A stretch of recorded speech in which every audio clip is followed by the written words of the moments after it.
प्यारे बच्चे, तो आपका स्वागत है अपने YouTube चैनल संजीवर्स पे। और इस वीडियो में हम लोग करने वाले हैं क्लास 10th के वर्णिका वाले भाग को पूरे के पूरे एक ही वीडियो में हम लोग देखेंगे, जिसमें 5 चैप्टर हैं। दही वाली मंगमा, ढहते विश्वास, माँ, नगर, धरती कब तक घूमेगी, सभी को एक ही वीडियो में करेंगे और इसके ऑब्जेक्टिव्स को करने वाले हैं। और ये जो क्वेश्चंस जितने भी कराए जाएंगे 100% ये 2026 के एग्ज़ाम में ही आएंगे।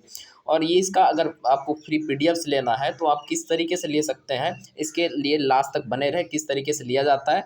और डिस्क्रिप्शन में लिंक दिया जाता है इसका, है ना, हर सब्जेक्ट्स का, तो ले सकते हैं वहाँ से भी। तो चलिए नेक्स्ट, है ना, बढ़ते हैं, आज की इस क्लास को शुरू करते हैं, आरंभ करते हैं। तो सबसे पहले हम लोग चैप्टर नंबर 1 करेंगे, दही वाली मंगमा। यहीं से स्टार्ट करेंगे। जो चैप्टर है हमारी दही वाली मंगमा, इसके लेखक कौन है? सबसे पहली बात, बिहार बोर्ड मैट्रिक 2026 के लिए करेंगे हम लोग। और हिंदी यानी वर्णिका के भाग 2 है, वर्णिका भाग 2।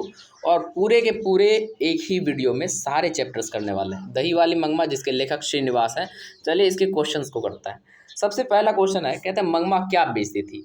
ऑप्शन ए है घी, ऑप्शन बी है मक्खन, ऑप्शन सी है दही, ऑप्शन डी है दूध। तो सर मंगमा जो बेचती थी ना, वो दही बेचती थी। क्या बेचती थी? दही बेचती थी। चलिए नेक्स्ट क्वेश्चन बढ़ते हैं। और नेक्स्ट क्वेश्चन हमारे पास है, कहता है दही वाली मंगमा कहानी का कहानीकार कौन है? Option A Sujata, option B Ishwar, option C Satkodi Hota, option D Srinivas. तो दही वाली मंगमा के जो कहानीकार है ना, वो कौन है? श्रीनिवास है। कौन? श्रीनिवास जी है ना, श्रीनिवास जी है। चलिए नेक्स्ट क्वेश्चन बढ़ते हैं। और नेक्स्ट क्वेश्चन है, कहते हैं दही वाली मंगमा कहानी के प्रमुख पात्र कौन है? ऑप्शन ए है सीता, ऑप्शन बी है पाती, सी है ना मंगमा, और डी है लक्ष्मी। तो अगर देखा जाए तो दही वाली मंगमा सर यही तो दिख रहा है हमें, तो यानी कौन होगा? मंगमा, है ना। कौन? मंगमा मुख्य पात्र है। चलिए नेक्स्ट क्वेश्चन। और नेक्स्ट क्वेश्चन है हमारे पास, कहते हैं दही वाली मंगमा कहानी के कथावाचक कहाँ से है? कलकत्ता से है, बेंगलुरु से है, दिल्ली से है, या पटना से है? तो सर एक जो ये कहानी के कथाकार है ना, वो कहाँ से है? बेंगलुरु से है। चलिए नेक्स्ट क्वेश्चन बढ़ते हैं। और नेक्स्ट क्वेश्चन है, कहते हैं दही वाली मंगमा कहानी किसे संदेश देती है? छात्रों को, बहुओं को, पुत्रियों को और माताओं को। तो सर दही वाली जो मंगमा है वो किसे संदेश देती है? तो सर बहुओं को संदेश देती है। किसे? बहुओं को संदेश देती है। चलिए नेक्स्ट क्वेश्चन बढ़ते हैं। और नेक्स्ट क्वेश्चन है कि तो मंगमा के परिवार के कुल कितने सदस्य थे? तो मंगमा के परिवार में कुल कितने सदस्य थे? सबसे पहली बात, मंगमा थे, है ना, मंगमा थी, मंगमा की पुतहू थी, मंगमा के बेटा था, और मंगमा का पोता था। यानी सर टोटल 4 सदस्य थे। कितने थे? 4 सदस्य। यानी मंगमा के परिवार में कुल कितने सदस्य थे? 4 सदस्य थे। चलिए नेक्स्ट क्वेश्चन बढ़ते हैं। और नेक्स्ट क्वेश्चन हमारे पास, कहते हैं श्रीनिवास का जन्म कहाँ हुआ था? जो श्रीनिवास जो थे इस कहानी के लेखक हैं, और इस लेखक कहाँ जन्म हुए थे? कर्नाटक में, मध्य प्रदेश में, उड़ीसा में, या बिहार में? तो सर ये एक, है ना, कन्नड़ सी कहानी है, तो सर ये कर्नाटक में, यानी कि इसका जो जन्म हुआ था वो कहाँ था? कर्नाटक में था। चलिए नेक्स्ट क्वेश्चन बढ़ते हैं। और नेक्स्ट क्वेश्चन है हमारे पास, कहते हैं कथाकार को वर्षों से मंगमा कौन सी वस्तु दिया करती थी? कथाकार को मंगमा वर्षों से क्या दिया करती थी? दही दिया करती थी, सब्जी दिया करती थी, घी या दूध? तो सर इसमें दही वाली मंगमा कहानी का ही नाम है, तो सर दही दिया करती थी। क्या दिया करती थी? दही। चलिए नेक्स्ट क्वेश्चन पढ़ते हैं। कहते हैं मंगमा की बहू का क्या नाम था? ऑप्शन ए है कजम्मा, ऑप्शन बी है संजम्मा, ऑप्शन सी है नजम्मा, और लास्ट है रंगम्मा। तो सर इसका जो मंगमा की पुतहू का नाम था, नजम्मा नाम था। क्या था? नजम्मा नाम था। चलिए नेक्स्ट क्वेश्चन बढ़ते हैं। कहते हैं दही वाली मंगमा किस भाषा में रचित कहानी है? ऑप्शन ए है गुजराती कहानी है, कन्नड़ी है, या तमिल है, या उड़िया है? तो अगर ये कहानी जो रचा गया था वो कन्नड़ भाषा में रचा गया था। चलिए नेक्स्ट बढ़ते हैं। और कहा गया है, कहते दही वाली मंगमा कहानी के हिंदी अनुवादक कौन है? जो दही वाली मंगमा है, जो हम लोग अध्याय चैप्टर नंबर 10 पढ़े हैं, तो इसको हिंदी में रूपांतरण कौन किया है? ऑप्शन ए है ईश्वर पेटलीकर, ऑप्शन बी है गोपाल दास नागर, ऑप्शन सी है श्रीनिवास, और ऑप्शन डी है बी आर नारायण। तो सर इसको जो लिखा है श्रीनिवास, है ना, इसको जो अनुवादक है वो अनुवादक बी आर नारायण साहब है। कौन? बी आर नारायण साहब, जो हिंदी में अनुवाद किए हैं। चलिए नेक्स्ट क्वेश्चन बढ़ते हैं। और नेक्स्ट क्वेश्चन हमारे पास है, कहता है रंगपा कौन था? और ये है नजमा का भाई, मंगमा का पौत्र, मंगम्मा का पुत्र, या इनमें से कोई नहीं? तो सर रंगपा जो था ना वो एक जुआरी था, तो ऑप्शन नंबर डी हो जाएगा, यानी इनमें से कोई नहीं था वो। चलिए नेक्स्ट क्वेश्चन बढ़ता है। कहते हैं मंगमा एवं नजम्मा के बीच झगड़ा मिटाकर अच्छा संबंध स्थापित करने का माध्यम कौन था? मंगमा का पोता था रंगपा था, मंगमा का बेटा था, या इनमें से कोई नहीं था। तो सर इसके जो बीच के माध्यम था ना, जिससे झगड़ा सुलझा था लास्ट लास्ट में, तो मंगमा का कौन था, पोता था। चलिए नेक्स्ट क्वेश्चन बढ़ते हैं, और नेक्स्ट क्वेश्चन हमारे पास है, कहता है कथावाचक को मंगमा क्या कहती थी? माँ जी कह के पुकारती थी, काकी जी के, या मौसी जी, या बहन जी? तो मंगमा जो जो कथाकार थी, जो लिखी है श्रीनिवास को, तो माँ जी कह के बुलाती थी। कौन? माँ जी। चलिए नेक्स्ट क्वेश्चन बढ़ते हैं, और नेक्स्ट क्वेश्चन हमारे पास है, कहते हैं दही वाली मंगमा का कथावाचक कौन है? तो कथावाचक यानी कि इसने जो कथा को लिखा है, ये जो बोला है, ये कौन है? कहते हैं बेंगलुरु की एक सभ्यत महिला, एक कलाकार, एक शिक्षिका, या इनमें से कोई नहीं? तो सर बेंगलुरु की एक सभ्यत महिला लिखी है इस कहानी को, या बोला है। चलिए नेक्स्ट क्वेश्चन बढ़ते हैं, कहते हैं मंगमा प्रतिनिधित्व करती है कैसी? एक ग्रामीण महिला की, एक नगरीय महिला की, एक संभ्रांत महिला की, या इनमें से कोई नहीं? तो मंगमा जो है ना, एक नगरीय महिला की कहानी को एक है ना डिपेंड करता है, यानी एक नगरीय महिला की प्रतिनिधित्व करती है। चलिए नेक्स्ट क्वेश्चन बढ़ते हैं, और नेक्स्ट क्वेश्चन है हमारे पास, कहते हैं बहू की दशा है मछली सी, सम्मान सी, मगरमच्छ सी, या इनमें से कोई नहीं? तो सर बहू की जो दशा थी, मंगमा है ना क्या कहती थी? मगरमच्छी सी, है ना, मगरमच्छ सी। चलिए नेक्स्ट क्वेश्चन बढ़ते हैं, और नेक्स्ट क्वेश्चन हमारे लिए, यानी हमारे अध्याय नंबर कितना हो जाएगा? हमारा अध्याय नंबर अब हम 2 करेंगे, तो चैप्टर नंबर 1 यही खत्म होता है, तो चैप्टर नंबर 2 हमारे पास होगा करने के लिए अभी चैप्टर नंबर 2, और उसके बाद क्या करेंगे? चैप्टर 2 का नेक्स्ट इसी तरीके से चैप्टर 3 चैप्टर 4 के साथ साथ, है ना, सारे को एक साथ करेंगे। चलिए नेक्स्ट है ना, इसको चैप्टर 2 को निकालते हैं हम लोग।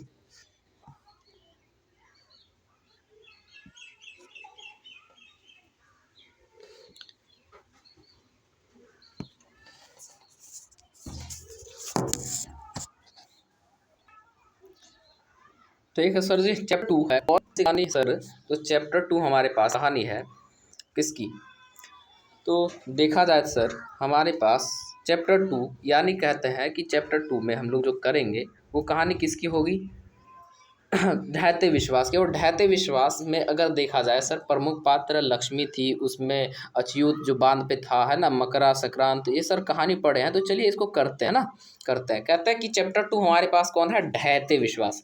और कहते हैं हिंदी वर्णिका भाग chapter 2 class 10th Hindi objective question होगा। और टॉपर्स बनने के लिए, कह रहे हैं ना, टॉपर बनने के लिए बेस्ट मौका है अभी, आप साथ साथ हमारे साथ करते चलिए ऑब्जेक्टिव। तो पहला क्वेश्चन है, कहते हैं ढहते विश्वास कहानी में किस राज्य को बाढ़ एवं सूखा से प्रभावित क्या दिखाया गया है सर जी? तो केरल दिखाया गया है, उड़ीसा दिखाया गया है, राजस्थान दिखाया गया है, बिहार दिखाया गया है।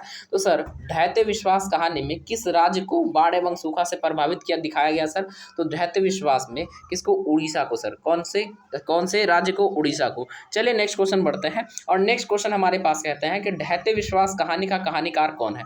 ऑप्शन ए है सुजाता, ऑप्शन बी है सातपुड़ी होता, ऑप्शन सी है सामरदैया, ऑप्शन डी है श्रीनिवास। तो सर ढहते विश्वास के कहानी के जो कहानीकार है ना, वो कौन है? सुजाता है। कौन है? सुजाता है। चलिए नेक्स्ट क्वेश्चन बढ़ते हैं। नेक्स्ट क्वेश्चन हमारे पास है, कहते हैं ढहते विश्वास कहानी का प्रमुख पात्र कौन है सर? अभी जस्ट पढ़े थे, कहते हैं है ना, मंगमा, गीता, सीता, या लक्ष्मी? तो सर इसमें जो लक्ष्मी होती है ना, वो एक महिला है जो सबसे प्रमुख पात्र है। चलिए नेक्स्ट क्वेश्चन बढ़ता है, कहता है ढहते विश्वास कहानी में कहाँ के जनजीवन का चित्रण किया गया है?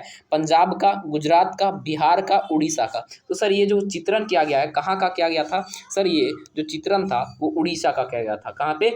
उड़ीसा पे, है ना, उड़ीसा का किया गया था चित्रण। तो उड़ीसा ऑप्शन नंबर डी हो जाएगा इसके लिए आंसर। चलिए नेक्स्ट क्वेश्चन बढ़ते हैं, और नेक्स्ट क्वेश्चन है हमारे पास, कहते हैं कि ढहते विश्वास कहानी में किस नदी का वर्णन किया गया है? सतलज नदी का, गंडक नदी का, महानदी का, गंगा नदी का? तो सर ढहते विश्वास में जो कहा गया है वो गंडक नदी के बारे में कहा गया। चलिए नेक्स्ट क्वेश्चन बढ़ते हैं, और नेक्स्ट क्वेश्चन हमारे पास है, कहते हैं ढहते विश्वास किस भाषा में रचित कहानी है? उड़िया में, गुजराती में, तमिल में, कन्नड़ में? तो सर ढहते विश्वास जो है ना, वो उड़िया यानी उड़िया कहानी है, उड़ीसा में, है ना, यानी। चलिए नेक्स्ट क्वेश्चन बढ़ते हैं, और नेक्स्ट क्वेश्चन क्या है? कहता है लक्ष्मी कौन थी? लक्ष्मी गांव का सरपंच थी, एक नदी, है ना, है ना, दीन महिला है, एक समृद्ध महिला है, या इनमें से कोई नहीं? तो जो लक्ष्मी जो है ना, लक्ष्मी एक कहा जाए तो गांव का सरपंच भी नहीं है सर, एक दीन महिला, यानी दीन का मतलब एक गरीब या एक ऐसी महिला जो बड़े परेशानी में फंसा हुआ, तो यानी एक दीन महिला है सर, एक, है ना, दीन महिला। चलिए नेक्स्ट क्वेश्चन बढ़ते हैं। और नेक्स्ट क्वेश्चन है, कहते लक्ष्मी के पास कितनी जमीन थी? कहते 4 बीघा, 3 बीघा, 2 बीघा, 1 बीघा। तो सर लक्ष्मी की जो था वो 2 बीघा जमीन था। कितने? 2 बीघा जमीन था। चलिए नेक्स्ट क्वेश्चन बढ़ता है। कहते हैं ढहते विश्वास कहानी किस राज्य को प्राकृतिक आपदा पर आधारित है? कहते हैं मध्य प्रदेश राज्य, उड़ीसा या गुजरात, बिहार। तो सर देखा जाए तो ढहते विश्वास जो कहानी है ना वो उड़ीसा में है। कहाँ पे? उड़ीसा की है ना, जो कहानी दर्शाया गया है। तो नेक्स्ट क्वेश्चन है, कहते हैं ढहते विश्वास कहानी में किस नदी का भयावह दृश्य प्रस्तुत किया गया है?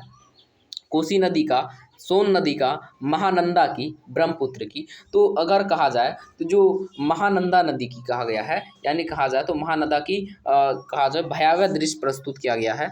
चलिए नेक्स्ट क्वेश्चन बढ़ते हैं। और नेक्स्ट क्वेश्चन है, कहते हैं लक्ष्मी के गांव के समीप किस देवी देवता की मंदिर थी? माँ लक्ष्मी एवं भगवान विष्णु की, माँ कृत्यानी एवं शिव की, माँ मुंडेश्वरी देवी एवं भगवान शिव की, या इनमें से कोई नहीं? तो सर तो इसमें देखा जाए तो सर वहाँ पे जो टीले के नीचे की जो मंदिर थी वो माँ मुंडेश्वरी देवी एवं भगवान शिव की मंदिर था। चलिए नेक्स्ट क्वेश्चन बढ़ते हैं। कहते हैं बाढ़ के पानी को रोकने के लिए गांव के लोग किस बांध को मजबूत करने का प्रयास कर रहे थे?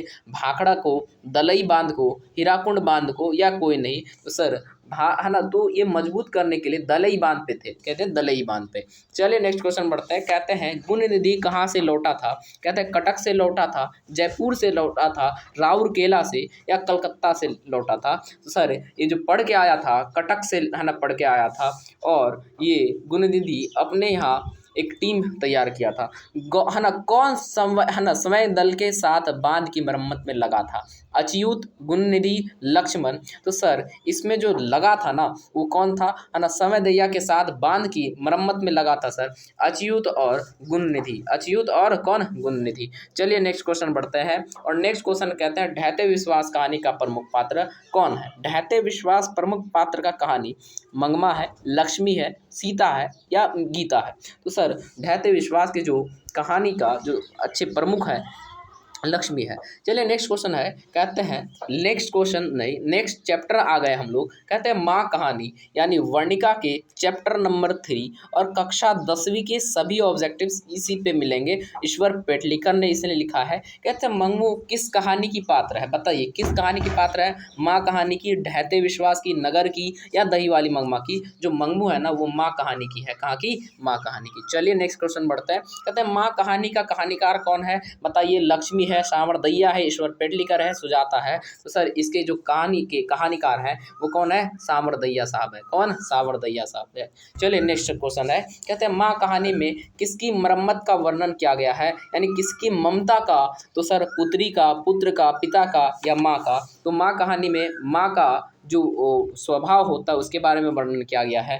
कहते हैं माँ कहानी का प्रमुख पात्र कौन है? मंगू, नंगमा, सीता, लक्ष्मी। तो बताइए माँ कहानी में मंगू जो बीमार थी उसी के बारे में, जो पागल थी उसके बारे में ही मतलब पूरे प्रमुख लिखा गया है। चलिए नेक्स्ट क्वेश्चन बढ़ते हैं। कहते हैं मंगू कैसी लड़की थी? गूंगी लड़की थी, पागल लड़की थी, खराब लड़की थी, अच्छी लड़की थी? तो बताइए। तो ये गूंगी लड़की थी, पागल लड़की थी। तो बचपन से ही ये कैसी थी? गूंगी और पागल लड़की थी। चलिए नेक्स्ट क्वेश्चन बढ़ते हैं। और नेक्स्ट क्वेश्चन से है, कहते हैं माँ किस भाषा में रचित कहानी है? बताइए माँ किस भाषा में रचित कहानी है? राजस्थानी, गुजराती, उड़िया, बांग्ला? तो सर माँ जो कहानी लिखा है ना तो सर ये गुजराती कहानी है। कैसी? गुजराती कहानी है ना, गुजराती। नेक्स्ट क्वेश्चन बढ़ता है। कहते हैं ईश्वर पेटलिकर की रचना है। तो सर ईश्वर पेटलिकर यानी इस कहानी के जो कहानीकार हैं ईश्वर पेटलिकर साहब, तो इस कहानी के ईश्वर यानी ढहते विश्वास कौन है? ढहते विश्वास कहानी के किसके है ना? ढहते विश्वास कहानी के हैं इसके, है ना। चलिए नेक्स्ट क्वेश्चन बढ़ते हैं। और नेक्स्ट क्वेश्चन है, कहते हैं माँ कहानी किनके द्वारा लिखा गया है? कहते हैं ईश्वर पेटलिकर के लिखा गया सर जी, है ना। इस कहानी के जो कहानीकार है ना वो कौन है? ईश्वर पेटलिकर, यानी ईश्वर पेटलिकर के साथ लिखा गया। तो नेक्स्ट क्वेश्चन हमारे पास आता है कि माँ कहानी में कौन पागल था? पागल की बात कर रहा है सर। पागल कौन था? मंगू की बहन थी, मंगू का भाई था, या मंगू थी, या मंगू की माँ थी? तो पागल सर था कौन? ये नहीं पूछ रहा कि सर कौन हुई थी, कह रहे मंगू थी। कौन थी? मंगू थी। चलिए नेक्स्ट क्वेश्चन, और नेक्स्ट क्वेश्चन है, कहते हैं किसके पागलपन में सुधार देख लोग मंगू की माँ को अस्पताल जाने की सलाह दे रहे थे? सोनी की, है ना, गुड़िया की, पुष्पा की या कुसुम की? तो सर इसका आंसर क्या हो जाएगा सर? कुसुम की हो जाएगा। किसका हो जाएगा? कुसुम की हो जाएगा। चलिए नेक्स्ट क्वेश्चन बढ़ते हैं, कहते हैं मंगू की उम्र कितनी थी जब वह पागल, है ना, जब उसे हॉस्पिटल ले गया जाया गया था? 13 वर्ष, 12 वर्ष, 11 वर्ष, 10 वर्ष? तो सर उसकी 11-12 वर्ष है ना उम्र रही होगी, तो सर 11 वर्ष। चलिए नेक्स्ट क्वेश्चन बढ़ते हैं, और नेक्स्ट क्वेश्चन है, कहते हैं मंगू की माँ को कितने पुत्र थे? पुत्र की बात कह रही, संतान की बात नहीं। तो मंगू को 2 पुत्र और 2 पुत्रियां थी। तो सर मंगू को जो पुत्र थे, पुत्रों की संख्या कितना हो जाएगा? 2 हो जाएगा। चलिए नेक्स्ट क्वेश्चन है, कहते हैं मंगू जिस अस्पताल में भर्ती होती है वहाँ के कर्मचारी हैं, कहते हैं अनुभवहीन है, कठोर स्वभाव के हैं, है ना, अव्यवहारिक है या व्यवहार कुशल है? तो मंगू की जो जिस अस्पताल में भर्ती हुए थे, वहाँ के कर्मचारी जो थे वो कठोर स्वभाव यानी कैसे थे? व्यवहार कुशल थे, यानी कठोर स्वभाव के नहीं, अव्यवहारिक नहीं, व्यवहार कुशल थे, यानी कि अच्छी से देखभाल क्या करते थे। चलिए नेक्स्ट क्वेश्चन पढ़ते हैं, कहते हैं मंगू का प्रधान पात्र कौन है? कहते हैं कुसुम है, माँ है, डॉक्टर है, मंगू है? तो मंगू के जो प्रधान पात्र है ना वो कौन है? माँ है ना, माँ है। चलिए नेक्स्ट क्वेश्चन पढ़ते हैं, कहते हैं इस तरह पागल पुत्री को तो एक माँ ही पाल सकती है, किसकी है ना उक्ति है? अस्पताल के कर्मचारियों की, समाज के लोगों की, डॉक्टर की, मांझी के, है ना, पुत्रों की? नहीं, इसको किसने कहा था? है ना, अस्पताल के कर्मचारियों ने कहा था, ऐसे ऐसे ऐसे पागल को तो माँ ही पाल सकती है। चलिए नेक्स्ट क्वेश्चन कहते हैं, कहते हैं मंगू को पागलपन का रोग कब से था?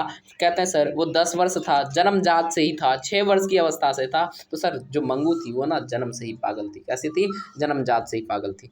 चलिए नेक्स्ट क्वेश्चन बढ़ते हैं, और नेक्स्ट क्वेश्चन है, कहते हैं है ना माँझी में मंगू ने को बस अस्पताल में भर्ती कराने के बाद क्या परिवर्तन हुआ? वह भी पागल हो गई, पोते के सेवा में लग गई, बहुत प्रसन्न हुई, इनमें से कोई नहीं? तो सर जब वो अस्पताल से लौटी तो वो भी दोबारा ही कौन सी बन गई? पागल बन गई। दोबारा वो भी पागल बन गई।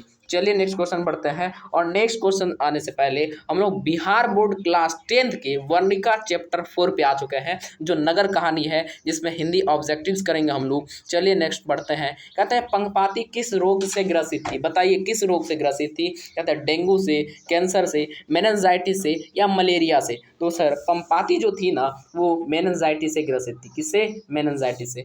चलिए नेक्स्ट क्वेश्चन बढ़ते हैं, और नेक्स्ट क्वेश्चन हमारे पास, कहते हैं नगर कहानी का कहानीकार कौन है? कहते हैं सावरदैया साहब है, सातकोड़ी होता साहब है ना, श्रीनिवास जी है और सुजाता है। तो सर इसके जो कहानीकार है ना वो सावरदैया साहब है। कौन है? सावरदैया साहब। चलिए नेक्स्ट क्वेश्चन बढ़ते हैं, और नेक्स्ट क्वेश्चन है, कहते हैं कि नगर कहानी का प्रमुख पात्र कौन है? तो नगर कहानी का प्रमुख पात्र जो है ना मंगू है, सीता है, पंपाती है या मंगमा है? तो सर नगर कहानी की बात कहा जाए तो सर पापाती इसकी, है ना, प्रमुख पात्र है। चलिए नेक्स्ट क्वेश्चन बढ़ते हैं, और नेक्स्ट क्वेश्चन है, कहते हैं नगर कहानी में किस नगर का वर्णन किया गया है? दिल्ली का, कलकत्ता का, पटना का या मदुरै का? सर इसमें जो कहा गया है मदुरै के बारे में कहा गया है। चलिए नेक्स्ट क्वेश्चन बढ़ते हैं, कहते हैं वल्ली अम्माल की पुत्री कौन थी? लक्ष्मी थी, गीता थी, पापाती थी या सीता थी? तो वल्ली अम्माल की पुत्री पापाती थी, है ना, कौन? पापाती थी। चलिए नेक्स्ट क्वेश्चन बढ़ते हैं, कहते हैं सुजाता का वास्तविक नाम क्या है? बताइए। आर रंगराजन है, जी रंगराजन है, एस रंगराजन है, के रंगराजन है? तो सुजाता को जो नाम है सर वो कौन है? एस रंगराजन। कौन? एस रंगराजन। तो सर है ना, तो पहले गलत तो नहीं हो गया सर? कहाँ गया? हाँ, नगर कहानी के कहानीकार कौन है?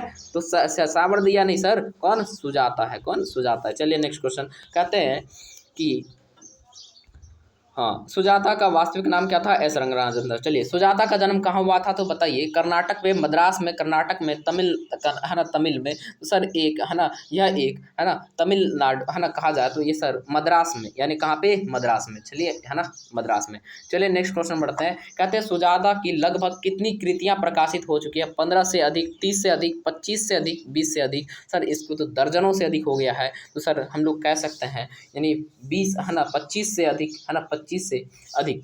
चलिए नेक्स्ट क्वेश्चन बढ़ता है, कहते हैं नगर कहानी किस रचना से संकलित है? कहते हैं माँ से, आधुनिक तमिल कहानियों से, है ना, समकालीन भारतीय साहित्य से? सर इनमें से कोई नहीं। तो सर आधुनिक तमिल कहानियों से। कहाँ से? आधुनिक तमिल कहानियों से। चलिए नेक्स्ट क्वेश्चन है, कहते हैं के ए जमुना द्वारा अनुदित रचना क्या है? के ए जमुना द्वारा सर, है ना, कौन सी कहानी? नगर कहानी, ढहते विश्वास कहानी, माँ कहानी या दही वाली महंगमा? तो सर ये जो कहानी है वो नगर कहानी से। कहाँ से? नगर कहानी से, है ना, जो अनुवादक है इसके, ठीक है।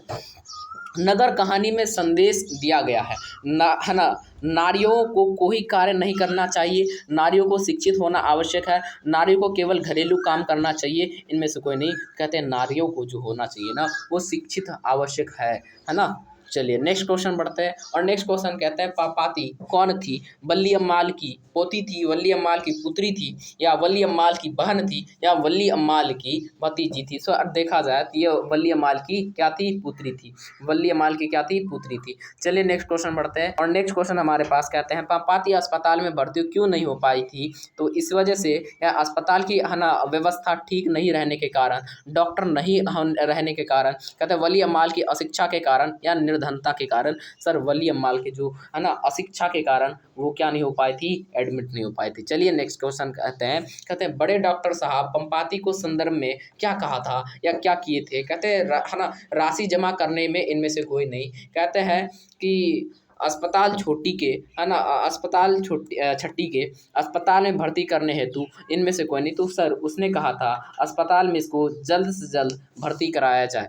चलिए नेक्स्ट क्वेश्चन कहते हैं नेक्स्ट क्वेश्चन से अगला, Bihar board class 10 Varnika part 5 में हम लोग आ चुके हैं, जो है धरती कब तक घूमेगी। हिंदी के ऑब्जेक्टिव क्वेश्चन है हमारे पास, हिंदी के ऑब्जेक्टिव क्वेश्चन। चलिए करते हैं इसको। कहते हैं सीता को अपने घर में ही कैसा महसूस होता था? बताइए कैसा महसूस होता था सीता को? घुटन सा महसूस होता था। कैसा? घुटन सा महसूस होता था, यानी सर घुटन सा महसूस, ऑप्शन नंबर सी हो जाएगा इसके लिए। तो चलिए नेक्स्ट क्वेश्चन कहते हैं धरती कब तक घूमेगी शीर्षक कहानी का कहानीकार कौन है? कहते हैं सातकोड़ी होता है, या सामरदैया साहब है, या सुजाता है, या श्रीनिवास है? तो सर इसके कहानीकार जो है ना सर, इसके जो कहानीकार हैं वो है सुजाता, है ना। कौन है? सुजाता नहीं सर, सातकोड़ी होता। कौन? सातकोड़ी होता, है ना। ठीक, चलिए नेक्स्ट क्वेश्चन बढ़ते हैं। कहते हैं नेक्स्ट क्वेश्चन कहते हैं धरती कब तक घूमेगी कहानी का प्रमुख पात्र कौन है? सर सीता है। कौन है? सीता है ना। तो ऑप्शन नंबर क्या हो जाएगा सर हमारे लिए? ऑप्शन नंबर हो जाएगा ए, यानी सीता हो जाएगा। चलिए नेक्स्ट क्वेश्चन हमारे पास कहते हैं धरती कब तक घूमेगी